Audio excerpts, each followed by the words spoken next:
Welcome to A Deeper Dive. This podcast is an extension of our Sunday sermons, a place where we slow down, ask better questions, and talk through God's Word together. Each episode, we'll revisit ideas from Sunday and spend time on the parts we didn't get to fully unpack. Whether you're listening on your commute, at home, or in a quiet moment, our prayer is that this conversation helps you grow in understanding and faith. Thanks for being here. Let's take a deeper dive. Well, welcome back to A Deeper Dive. I'm Eli Boldman. And I'm Jay Todd. It's good to be with you guys. Yes. All right, let's jump in. So we went through Genesis 2, 3 through 15, 16 yesterday? 17. Sorry. Yeah, 4 through 17. Oh, okay, yes. 4 through... Yeah. Yes, I had Was that part where you fell asleep? Yeah. No, I did not yesterday. That hasn't happened yet. Hopefully that doesn't happen. That's good. Keep things interesting. Okay, so we're transitioning from Genesis 1 into Genesis 2. We talked yesterday about how the structure of the chapter 1 versus chapter 2 and then the rest of the Bible. Let's hit that again just to go into how the rest of Genesis itself is structured, what we're reading next. Yeah. So yesterday at the beginning, I mentioned how we hit what's the first kind of heading in Genesis. So I was thinking about this, is if you open a book that you're going to read, you'll have a table of contents. Well, in the ancient world, they didn't have table of contents, so they would oftentimes have to use repeated phrases to organize their book. Okay. And Genesis is really cool how Moses organized it, because there's 10 what are called toledoth formula, which toledoth's the Hebrew word. But our English translations, it shows up as like, these are the genealogies, these are the generations, this is the history.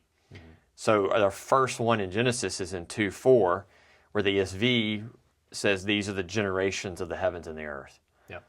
So 2:4 is kind of the beginning of we might say the flow of the book of Genesis, which means the whole 7 days of creation would serve as the introduction to the book. Okay. So what you have here is, really, to be honest with you, you have a misplaced chapter division. Because what's going to happen is if verse 4 is kind of starting us in a new direction in the book, okay, and that will be the organizing principle throughout the whole book. These are the generations, or these are the genealogies. So should it have been those first 4 verses, they would fit more naturally in just chapter 1? Like if we were going into that's how we broke it up? Yep. Okay. Cool. Yeah, so day 7 is tied to the 6 days. Okay, yeah. So if they would have just extended it 3 more verses and then started chapter 2 at these are the generations, that would have followed the natural outline of the book.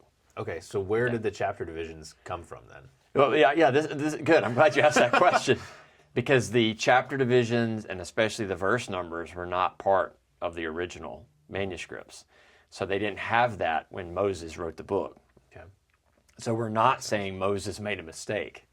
What we're saying is so actually the chapter divisions were not added until like the 13th century, so like 1200s, AD, so like after Christ. Right.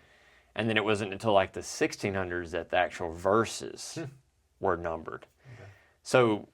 So for many centuries, especially with the Old Testament, they read the Bible without chapter and verse numbers and divisions. Now the Jews did have sections of readings that they would note in the Hebrew Bible. Okay. But as far as every verse having a number, that's a more recent phenomenon. So yes, so that's why we can critique it and say they kind of missed it. Yep. I always like to joke, it doesn't produce much confidence when they miss the very first one, you know. That's a great point, right at the very beginning. Right at the very beginning. Okay. Yeah. Huh. And so, let's see, if I was in the 1600s then when they started actually doing the verses. So before then it's just, here's your chapter. So I know there's a lot of, now like they're put out almost as like it's the Bible, but they put it out as almost devotional, where it's just the individual books, and you're just reading it as chapters. Yeah. So I actually was talking about this this past Wednesday night during Welcome to the Word. They're called Reader's Bibles. Okay. Is that what you're talking about? I think so, yeah, where it's just like it's like chapter reading 1, a novel. and then you're reading a novel. Yeah. Yeah. Well, some of them don't even have a chapter on them. Oh, wow. There are some Reader's Bibles that are just like here's the book of Genesis, and it just goes and it's laid out like a novel. That's cool. Now, I think the ESV has a reader's Bible that does note like where your chapters, but it doesn't have them in the text. I could be wrong on that, but This is just curiosity. Do they follow the same chapter breaks as we would find in our Bible, or do they change where the chapter I don't have breaks the ESV reader's Bible. I have another one. Okay. My reader's Bible divides it kind of like paragraphs like you would in a novel, but it doesn't always correspond to the Chapter English. breaks Yeah, that the were in chapter there. breaks, Okay. correct. Yeah. Huh. Yeah. That's cool. I like the idea of that. I've not tried that yet, but I think that would be fun if you were just wanting to sit down, because you're still reading Yep. the Bible and Yep. still reading the exact same translation. Yep. But if you're someone who can get hooked up on numbers and just like, all right, I know I need to read this many verses versus I'm just going to read this chapter. That's right.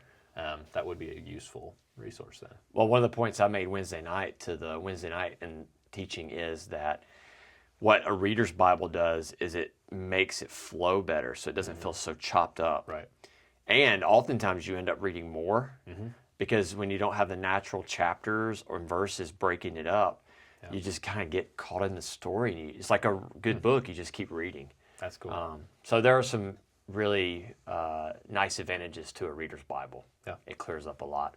That's good. I might need to look a little bit more into getting one of those. Start growing the collection. Okay. That's right. All right. So back to Genesis 1 and 2. How does Genesis 2 relate to Genesis 1? We see some changes in language, and we see obviously a change in the structure. Let's go into that. Yeah, so for one thing is not only do we get these are the generations that set chapter 2 apart, but we also topically, it's interesting because as I kind of point out yesterday in the sermon that it's zooming in, so to speak, on day 6. But it's also giving us a zoom in on the location, the Garden of Eden. So the switch topically is you've got kind of creation, the 6 days of creation, and then the 7th of rest, kind of wide angle lens, seeing all that God's doing. But in chapter 2, you're zooming in so tight on day 6 that you're actually seeing how he created the man and the woman. And then you're also seeing the focus on the garden. Right. But then there's another big switch that that you can see in our English translations, and that is it in chapter 2, verse 4, Moses begins to use a different name for God. Right. So in chapter 1, everything was Elohim. God did this. God blessed. God said. God created. But when you get to chapter 2, all the way really, chapter 2, 4, all the way through chapter 4, which is the first major section, it's using the compound name Yahweh Elohim. Okay. So if you look at, so I'm looking at verse 4, it says, these are the generations of the heavens and the earth when they were created, in the day that the Lord God made the earth and the heavens. Right. So God is Elohim, which we saw in chapter 1. But then Lord there, if you notice in your English Bibles, it'll be in caps, which are called small caps, which is telling you that is the divine name Yahweh, which God revealed to Moses in Exodus 3 at the burning bush. Okay. So this is his covenant name. So what this means is the use of the covenant name for God in chapter 2 really highlights how thematically there's a much more intimate nature in chapter 2. So in chapter 1, you have God just speaking and the universe is being formed and he's moving things and he's just the all-powerful creator. But in chapter 2, we see a much more intimate relationship with creation and with man. I mean, as we saw, he builds man from dust. What we'll see this week is he's going to do surgery, so to speak. Right. He's pictured as almost like an artist in a construction building. So he builds the woman out of the man. And so many scholars have noted how there's this idea that in chapter 1, God's what's called transcendence, like he's far greater and mightier. He's separate from us. Right. But then in chapter 2, there's a much more intimate and what we call his immanence, like he's present in and with his creation and with Adam and Eve in chapter 2. So there's a pretty big shift between chapter 1 and 2, and the garden really highlights that, his nearness to mankind. So that's really good.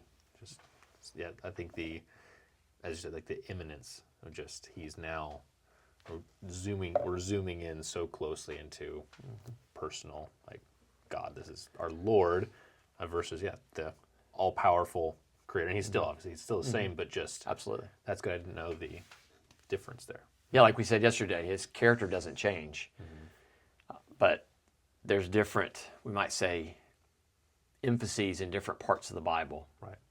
And what chapter 2 is really emphasizing is he's a God who is with his people. And by using the covenant name for him, it also, again, keep in mind that Moses would written this towards the end of his life. So all the Israelites, as they're reading this, they're aware of his covenant name. Yeah. So it's telling them that the God who made a covenant with you at Mount Sinai, that's the God who is present in the garden. That's right. So it's a cool connection. That there. is cool. Yeah. Okay. Well, so it is zooming in on God being with his people, right? So the creation of Eden, right? Yeah. There are some scholars who then say that Eden was like a sanctuary. Yeah. Let's kind of dive into that. So why do they look at Eden functioning as a sanctuary? And then if that's the approach we take, how does that change the way you look at the rest of both, the creation of Adam and Adam's role and how it all fits together? Yeah, that's a loaded question. Okay, so there's a lot in yeah. A lot that so we go let's into, talk about kind of Eden as a sanctuary. I mentioned this in my sermon, but obviously didn't have time to unpack that. For a long time now, scholars have recognized that really Eden is the first sanctuary in the Bible. And just to clarify what we mean by sanctuary, I remember as a kid, my parents would always tell me, like, you don't run in the sanctuary. Right. You can like you could run anywhere else in the church, but don't run in the sanctuary. Actually, someone said that to their kid yesterday in the sanctuary. Ironically, that's great. That is funny. So we have this idea of like there's something more sacred about the place where we worship. Now that I would say that's not necessarily the case in a church building. Right. Although there's other reasons for. That's fine that somebody's telling their kid not to run. I was told not to run. It was good for me to learn not to run in certain places. Yes. But what we see is the sanctuary in the Old Testament is the place where God met with his people. And so one of the driving things that makes scholars see this as like a divine sanctuary or like a prototype is how the tabernacle and the temple are patterned after Eden. And so, like I said yesterday, we know when we get to chapter 3, after Adam and Eve eat of the fruit, it says God was walking in the garden in the cool of the day. And kind of the takeaway is that was normal. Right. And so we don't need these parallels, but these parallels help underscore that. Yeah. So just a few. One is that God was present in Eden, and he was present in the tabernacle, and he was present in the temple. Yeah. And that in each case, that's what made that place sacred space, so to speak, or God's place, is because God was present there. Right. But what we'll find out in chapter 3 is that Eden, the garden, the entrance faced to the east. So if you picture like it's hard to picture this in our modern gardens, but if you picture like a garden with like a wall around it, the entrance would have faced towards the east. Okay. And then we know in chapter 3 at the end that God placed a cherubim at the entrance to guard the entrance. Right. And a cherubim, by the way, was just like this hybrid creature that was actually pretty familiar in the ancient world. Yep. They would have like a body of a lion, face of a man, wings like eagle. And so this cherubim was at the entrance. Well, later sanctuaries, for instance, the tabernacle, on the curtains of the Holy of Holies, there was cherubim embroidered. So they guarded, so there was like cherubim at the entrance of the Holy of Holies. Okay. And then in the temple, there was cherubim, again, carved on the doors to the Holy of Holies. Right. And then when you get in the Holy of Holies, there's 2 giant cherubim with their wings spread. Yep. And then on top of the Ark of the Covenant. So there's cherubim everywhere. Huh. I've never connected that. Yeah, so you see the cherubim imagery there. And then I mentioned this yesterday, part of the beauty of the garden is that river that's flowing out of it, right? And what's interesting about that is if you go to Ezekiel sees a vision of a future temple, and that vision kind of ends in chapter 47 with God, kind of an angel walking Ezekiel down this river, and it gets deeper and deeper, but it's flowing from under the threshold of the temple. Right. And so river imagery gets picked up in Ezekiel as well, this river of life, so to speak. So, because Genesis 2 in the garden story never calls the river of life. Right. That language comes from Ezekiel and Revelation, but it parallels Genesis 2. It's still there in the gardening coming out, if you're looking at that. That's good. Do you want more parallels, or are we good? Well, so the question is, let me actually... There's more. Go into it. There's so much more. It's great. When he's talking about... So the river, he then goes, so it is the one that flowed on the whole land of Havilah. Yeah, Havilah. Havilah. Where there is gold. Yep. And the gold of that land is good. And he goes, was that just what made that a qualifying thing to be? Put it in here. Moses decided, by the way, there was good gold in here. Why does that matter? Okay, good. So first of all, the river, notice that it says that the river comes out of Eden to water the garden. Right. So it seems like, yeah. Does that make sense? So Eden would be we might say Eden would be a larger territory. Right. And that the garden was in the region of Eden. Yeah. Because you got the river flowing out of Eden into the garden. Yep. Okay, that's in chapter 10, to water the garden. So then it divides into 4 different rivers. So the mention of gold and then the onyx stone are really cool because, again, later sanctuaries, gold and onyx stone were important in the construction of them. So all the furnishings, for example, in the tabernacle and temple were gold. Right. The walls of the temple were plated with gold. So there's just, when you walked into the temple, there's gold everywhere. Yep. And then there's onyx stone as well, especially in the breastplate of the priest. Okay. Yep. Yeah. So that's another parallel with the later sanctuaries. That is, and with Moses being the one to take in all of the plans and have all that communicated, he would know to draw those parallels too. That's interesting. Yeah. That's cool. Okay, so if we look at it as a divine sanctuary, and this is again pulling back in, Moses, author of it, with the tabernacle and the roles of those who were within the tabernacle, do we see those same parallels then with Adam as, he was within this, if we looked at it as the sanctuary of Eden, right, in the garden, what would Adam's role be in that if we were to draw that as a parallel? No, yeah. So yesterday when I was talking about work and how God made work as worship in the garden, I made a brief allusion to it. But yeah, if we see this as a sanctuary, we ask, then what is Adam's role? And what's interesting is that in verse 15, when it says God put the man in the garden to work it and to keep it. Now, please understand, that is talking about gardening. Right. He's supposed to work the garden. Yeah. But those are loaded words, especially the keeping word. Yep.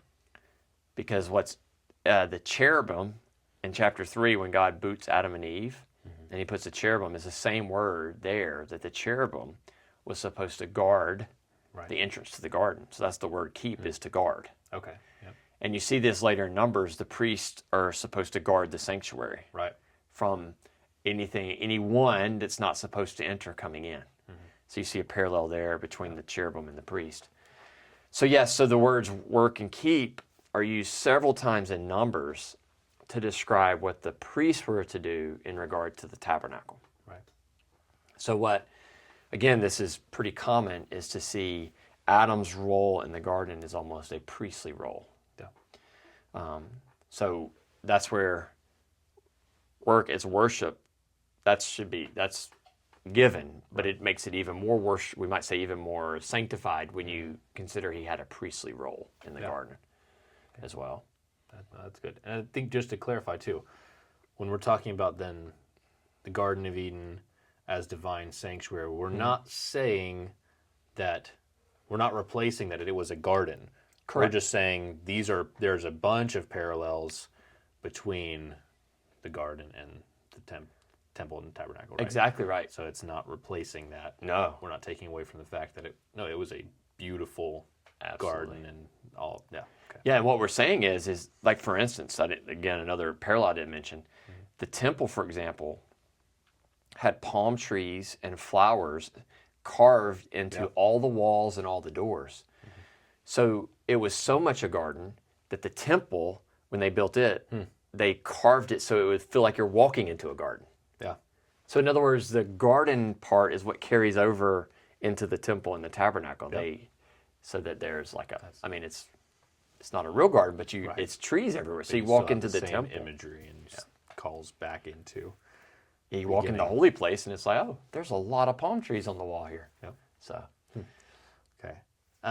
Just a question. Yeah. So the garden was a physical location. Uh-huh. No, now you know where I'm going. Yeah, I do know. Yeah. So I know there's a ton of speculation and thought as to, okay, what happened to the garden afterwards? Because you placed a cherubim to guard it. Yeah. Do we have any answers or? Yeah, I'll take the easy way out and say the flood took it out. Right? That's the easy way. That actually, you know what? Yeah, that's a great point. Think about that. There was a flood. Yeah. There was a flood. Took it out. Huh. Yeah, there's just no way. I mean, scholars, I would say most scholars would argue that it was located somewhere in Mesopotamia. Right. But there would be strong other ones that would say it was in the land of Israel. It's just hard because you got the Euphrates, right? And you've got the land of Cush, but you've also got the land of Assyria. So it's like this big range of where the rivers, yeah. Okay. So a lot of people are probably wasting time just trying to Find that garden. Find that garden. Yep. Well, if they're actually trying to find it today, they are wasting their time. Yes. Yes. Well, I know I've seen people like, oh, we found the location. And it's like people want to do anything. That's right. A lot of curiosity. It made me think as well. So when you talked about Adam, so the keep, Adam keeping the garden. Yeah. So then Adam failed in that role. And so the serpent coming into the garden. Wow. Which I'm jumping ahead. Yeah. But what would that imply about the outside of the garden? Yeah. Does that? I don't think it necessarily applies to anything outside the garden. Okay. Just what's interesting, you talk about the serpent, is there are some scholars. There's one great scholar named Desmond Alexander who takes that idea of Adam was supposed to guard the garden, right, as basically kind of the fall of man started when Adam let the serpent in to tempt Eve. So he failed to guard. I mean, take it or leave it, but it's that is interesting. Yeah. That idea you take, but yeah. So outside the garden, so how to put this? We'll get to this in a few weeks, but the serpent. If we see the serpent as possessed by Satan, right, we would argue that it was a maybe called a supernatural intrusion. Yeah. So it wasn't saying anything about the rest of creation, because we would say the rest of creation was good, as we saw in chapter 1. Yep. Yeah. Okay, good. And I know there's ideas as well of, well, the garden was this perfect sanctuary, and then there was it was different outside. That's so right. That is good to. Yeah. Well, we might say kind of like in Israel's society, you have zones of holiness, right? So later, so you got Israel's camp around the tabernacle. So you got the camp, which is it's a place that's clean, right? Because if you're unclean, you go outside the camp. So you got these zones. Then you got the holy place, which is where priests go daily. But then you got the most holy place. So there's this. The closer you get to God's presence, it's like the zones get tighter, more holy. So you could say that the garden was like if outside the garden was good, the garden was the best. Right. Maybe. Yeah. Might be a good way to put that. That's good. I like that. Okay, so we went through the garden. Oh, there was one other thing. So when we're saying so the river flowing out of Eden, as far as this is another kind of more curiosity structure of the garden. Yeah. There's other ideas of like that the garden was located on a mountain. Yes. So garden, so we do it as a divine sanctuary, and then so mountain sanctuary. We talked about the garden of the gods yesterday. Yeah. Kind of gives that imagery of, it's gorgeous. And it I'm assuming you does look like the supernatural. Oh, does it? Okay. Yeah, it's insane. Okay. So then what do we see, or is there any biblical evidence for it to be like a mountainous sanctuary? Is that again just kind of going to location wise of? No, I think there's a few areas of ways that we can see evidence that Eden was probably on a mountaintop. Mm-hmm. One is that the river flowing right out of Eden and splitting rivers they go downhill. Yep. So it was probably elevated in some regard. Yeah. But the other thing is, again, if we're seeing it as a prototype of a sanctuary, when we get to the temple's built on a mountain, so like the Temple Mount. Yep. Okay. But then in case there's any doubt, in Ezekiel 28, when Ezekiel makes a few references to the garden, and Ezekiel does this in several places in his book, but 28 is where he calls it the Garden of God, which is what I base my sermon title on. Yep. But then he also refers to it as the Mountain of God in Ezekiel 28. So Ezekiel connects it to a mountaintop as well, which makes sense that it would have been. Yeah. And if you think about you can even see this kind of in the idolatry of Israel in the Old Testament. Mm-hmm. Like whenever the prophets, or even in the book of Kings or Judges, when there's this idea of them worshiping other idols, they'll often be critiqued for worshiping them on the high places, like on every green hill, on every high hill and under every green tree. Yep. So the sanctuaries for the false gods were oftentimes placed on hilltops or mountaintops as well, with this idea of getting you closer to the gods, so to speak. Huh.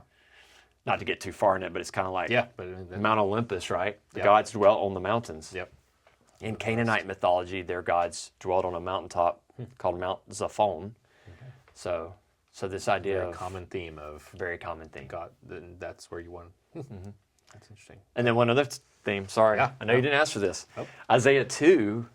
There's this vision of God taking Jerusalem and making it the highest of all mountains, and all the nations coming there to hear him teach his Torah, teach his law. It's this beautiful picture. Yep.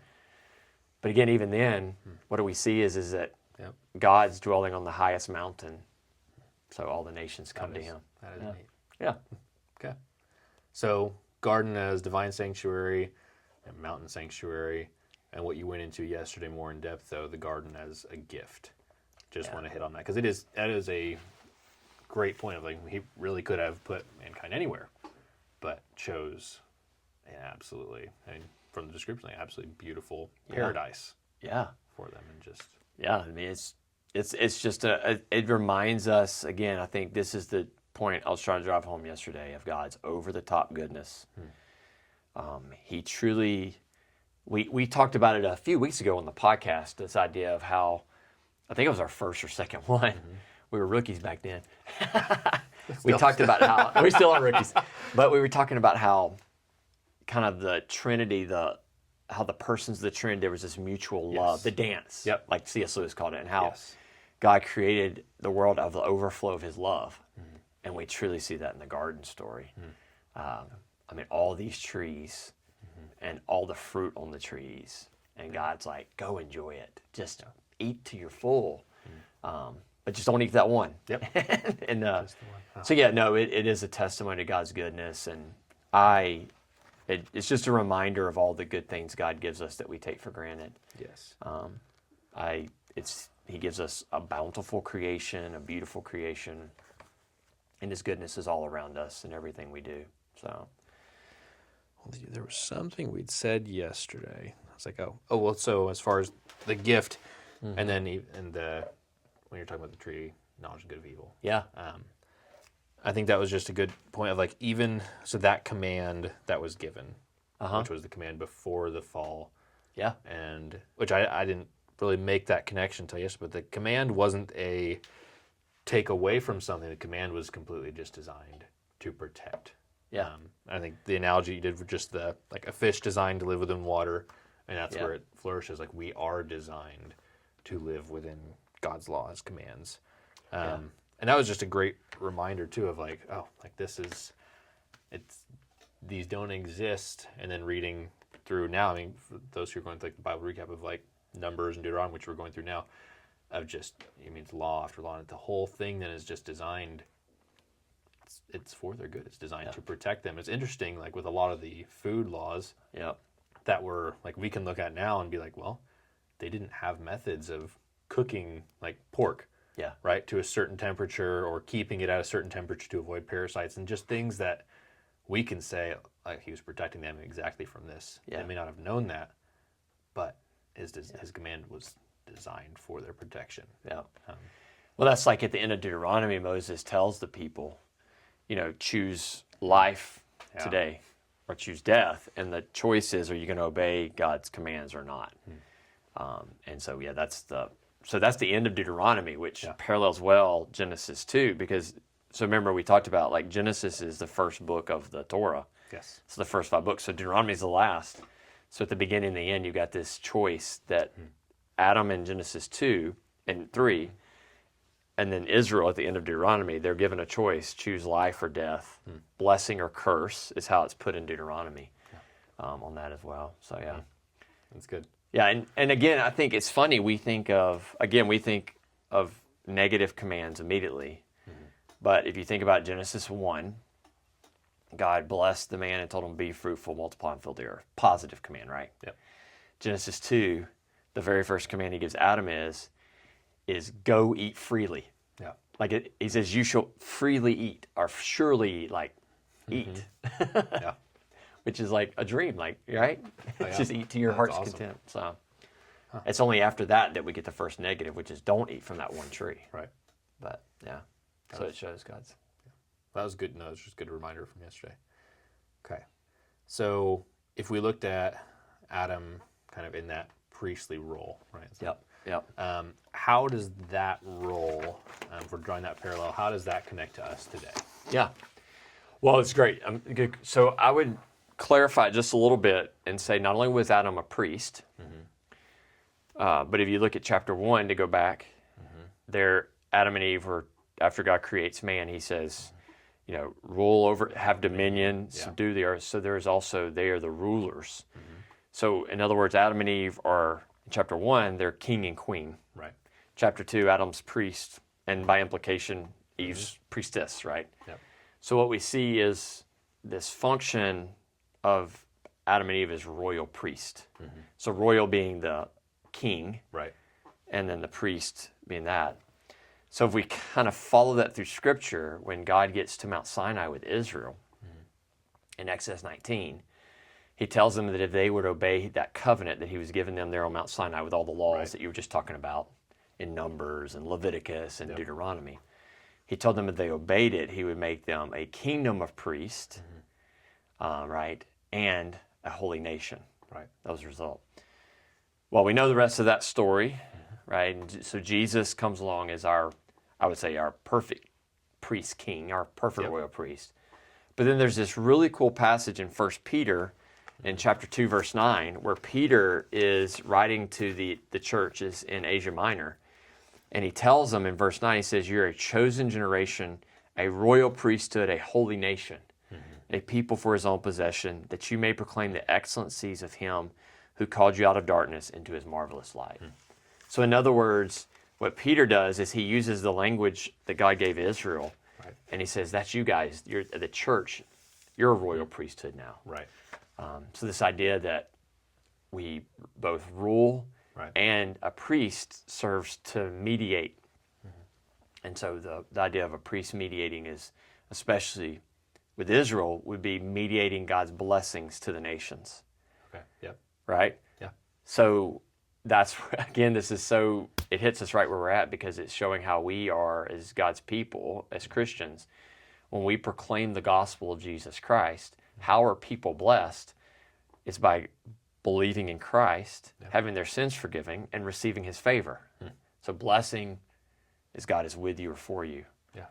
And so as Christians, as we proclaim the good news of Jesus, we are mediating the blessings and reconciliation with the Father, so to speak. And then if we look to the end of the Bible, to the passage that I gave us that we did for this week's Stewards of the Word, Revelation 22, 1-5, the same two things show up. So in verse 5, it says there will be no night, and there will be no need for light or of a lamp or sun, for the Lord God will be their light, and they will reign forever and ever. Yeah. So there's the king. So when God sets up the new earth, we will serve as kings. Right. And then the verse before that, actually 2 verses, it says his servants will worship him. That's in verse 3 of Revelation 22. And that word worship is the same word that would be used in a priestly context for like sacrifices. Okay. So at the beginning of the Bible, Adam's a royal priest. Israel was, if they obeyed the old covenant, they would be a royal priesthood. Right. They didn't obey that covenant. Jesus comes along, shows us how to be a perfect royal priest. And then Peter calls the church to be a royal priesthood. And then we see at the end of time, in the new Eden, that all of God's people will be royal priests again to fulfill the role of Genesis chapter 2. That's awesome. So, yeah. I like that. That's just good. So God's people mediating his blessings to the world. And that's like that ultimate fulfillment. That's right. Now. Where we're at now, that's our current, and then back into. And then extending his dominion, right? We're ruling on his behalf. Be fruitful, multiply. Okay. That's good. Subdue it, right? Yeah. Okay. Well, anything else on garden that you got to get out? That's good. No, I mean, I would say, just to reiterate yesterday, is just the goodness of God. I would say, as we think about this whole topic of living out the garden, is that we could have, I think we as oftentimes as Christians can get really discouraged about trials and tribulations of life. And I ended by emphasizing the hope we have in the God restoring the Garden of Eden. But I think it's really important for us to see that we can have the garden life even now. Yeah. Although as Paul said, in a veiled way, we can still enjoy all the things that God gave Adam, and even the garden now, through the Spirit and through his people. So the church almost serves now as the example of the garden, with all our failures and sins and bumps and bruises. We oftentimes are the best reflection that people are going to get. Yeah, that's good. So, yeah. Well, all right. So next week's sermon and podcast episode afterwards. What's our sneak peek preview of it? Yeah. So next week we're going to finish chapter 2. So we only spent 3 weeks in chapter 2. It's pretty good that we're smoking it. So we're going to look at the second half of chapter 2, and I've entitled the sermon, Here Comes the Bride, because we're going to see how God created Eve for Adam, and we're getting kind of the first wedding, so to speak, in the Bible. Yeah. So it'd be good. Not good in the sense of what I'm going to say, but the text is going to be good in the sense of it'll give us an opportunity to really see God's design for marriage.